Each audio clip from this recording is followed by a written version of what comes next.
Hey everyone, this is Dija. This past weekend, I think I actually had 2 high heel days. I was actually invited with my mother-in-law to speak at this workshop called Neighbor Power, which was sponsored by the Imagine Grant, which I did get last year to help us make our documentary. I wasn't able to attend because my father was graduating from Trinity Lutheran Seminary this weekend, which was really exciting. Because I couldn't make it to the workshop to speak with my mother-in-law, they said that I could make a video instead. So I just wanted to share the video that I made in place of me at the workshop. So I just wanted to share that with you. I hope you like it. And before the video, here are a few pics from my dad's graduation. Bye!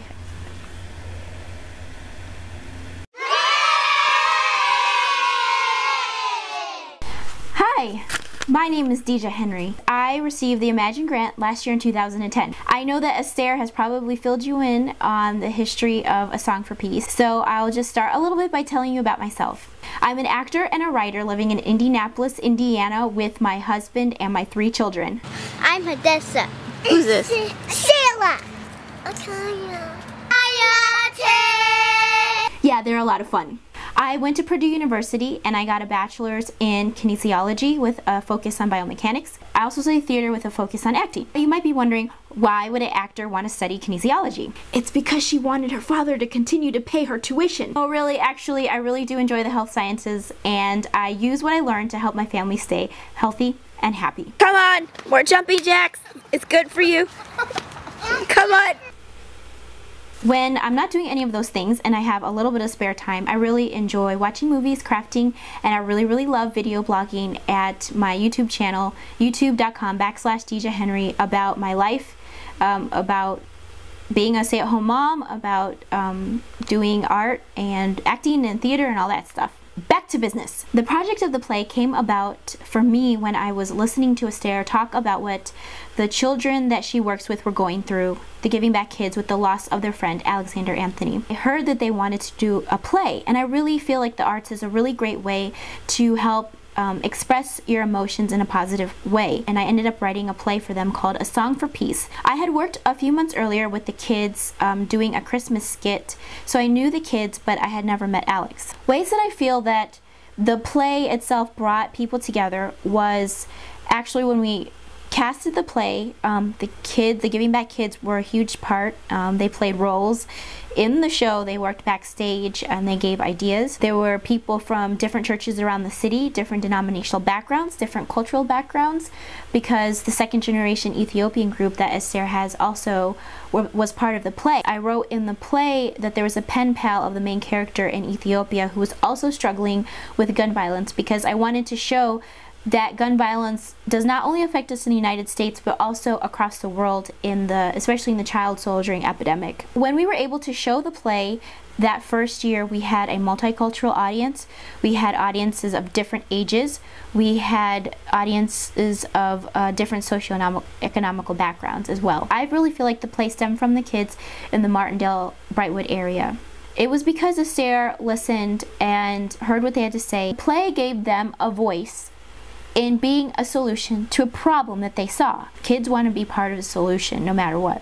So it's really important that we just listen and hear what they have to say, and they might have a good idea sometimes. We did the play in 2007, 2008, and twice in 2010.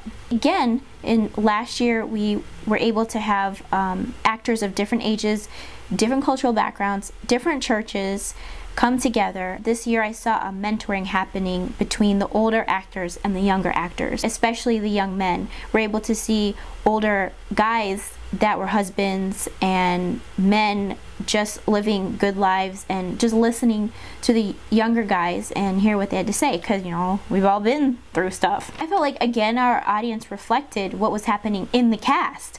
We had an audience different ages. We had an audience of different cultural backgrounds, different socioeconomic levels, different churches, different denominations, people who go to church, people who don't go to church. We had over 500 people come that weekend that we did the show, and that was really exciting. I really feel that putting a message out through the arts is a really great way to reach people. Sometimes people are able to receive messages easier when they're presented in the narrative form or in media or in film. Through the grant, we were able to accomplish one of my visions for the play, which was to create some of the scenes on film and then integrate that into the stage play, which we were able to do by creating a huge screen on stage and then showing the scenes from Ethiopia on stage. So that was really, really exciting. Another way that we brought the play to another level was to create the idea of the documentary. The documentary is called If My People. It's based on the verse 2 Chronicles 7:14, which says, I'm going to look at my computer so I can get this right. If my people who are called by my name will humble themselves and pray and seek my face and turn from their wicked ways, then I will hear from heaven and forgive their sins and heal their land. I should totally have that memorized, right? But I'm getting nervous. We wanted to take a closer look at individuals who are working in the community and making a difference. Through the interviews, we were able to bring different people together. We were able to interview a 16-year-old who had been part of a gang at 6 and who, when I first met him, had just actually been shot himself a couple weeks prior. We were able to bring someone who does a prison ministry, a graduate of that prison ministry, somebody who works with the mayor's office, Esther Bekela.